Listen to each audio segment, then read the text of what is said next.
Maya had been invited to speak on a leadership panel.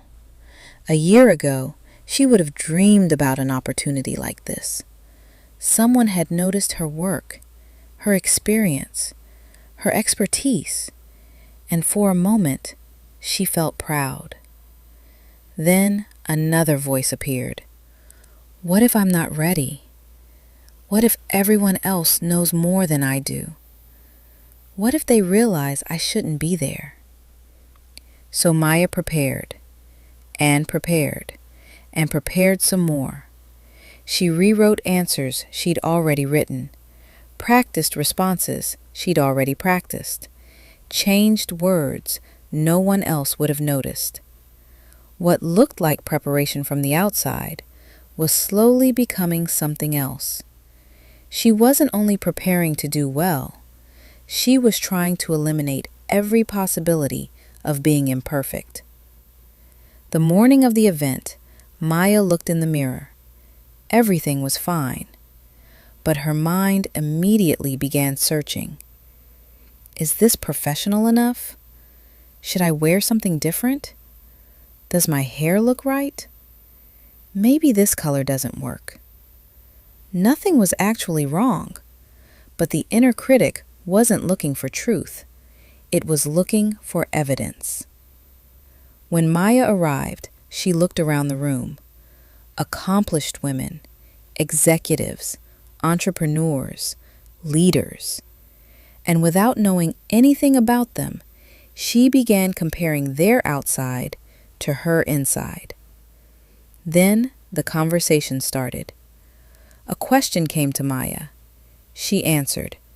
Another question. Another answer. Soon, she wasn't thinking about being perfect anymore. She was simply talking about something she knew. She laughed. The audience laughed. People nodded. Someone even took notes while she spoke.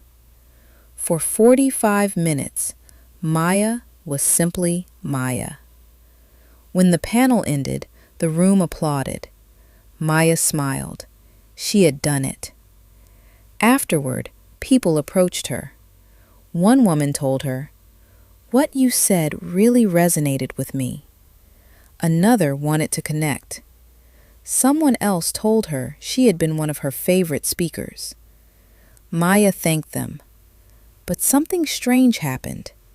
The compliments barely stayed with her. The mistakes did. On the drive home, her mind replayed the entire event. Not the applause, not the woman who thanked her, not the people who wanted to connect.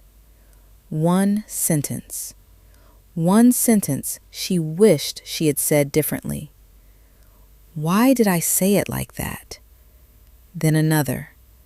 I should have explained that better. Then another. I talk too much. And another. Maybe I wasn't as good as the other panelists. There was a strange contradiction. Everyone else's evidence said, "You did well." But Maya's internal evidence said, "You could have done better." And somehow, her voice carried more weight than everyone else's combined. Maya had always called this being ambitious, having high standards, wanting excellence. And sometimes it was. But tonight she noticed something different. There was no finish line. Every accomplishment was immediately followed by an evaluation. Every success came with a correction. Every compliment had to pass through an internal filter that asked, "But what did you do wrong?" And Maya finally wondered, whose voice is this? Was she born believing she had to perform perfectly? Or had she learned somewhere along the way that mistakes were dangerous, that praise had to be earned, that being impressive kept her safe, that being average wasn't enough? Maybe the voice she'd spent years believing was her personality was actually a pattern. So Maya tried something different. Instead of arguing with the voice, she investigated it. She wrote, "I embarrassed myself."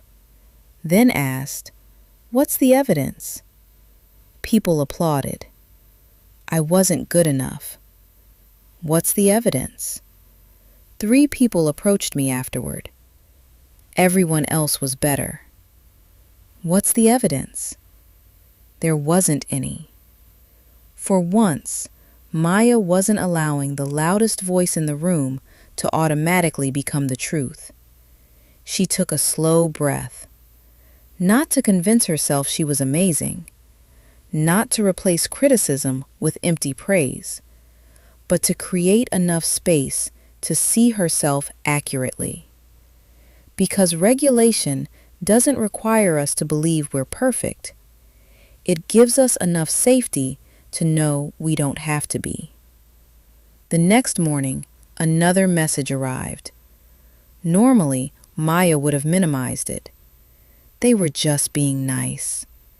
But this time, she let the compliment land. No qualification, no correction, no but. Just, "Thank you." The inner critic doesn't always sound cruel. Sometimes it sounds responsible, ambitious, disciplined, even successful.